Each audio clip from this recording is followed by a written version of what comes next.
लोकसभा में हिज़्ब इख्तिलाफ के लीडर राहुल गांधी आज गुजरात दौरे पर हैं। अहमदाबाद में उन्होंने आज कांग्रेस कारकुनों से मुलाकात की और फिर पार्टी कारकुनों की एक तकरीब से खिताब करते हुए पीएम मोदी के साथ साथ बीजेपी पर भी शदीद हमले किए। पार्लियामेंट हाउस में आपने देखा होगा कि अजीब सी बात है,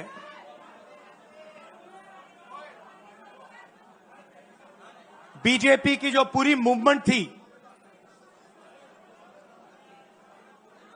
राम मंदिर की, अयोध्या की मूवमेंट थी। सही बात। शुरुआत अडवाणी जी ने की थी,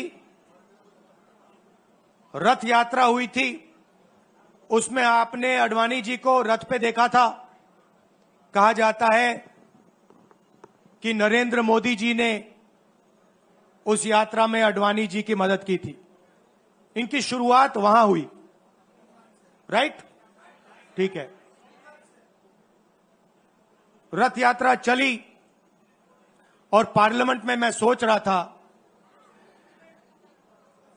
कि उन्होंने राम मंदिर का इनॉग्रेशन किया और राम मंदिर के इनॉग्रेशन में अदानी जी दिख गए, अंबानी जी दिख गए, मगर गरीब व्यक्ति वहां कोई नहीं दिखा। आपने देखा होगा, टीवी पे देखा आपने।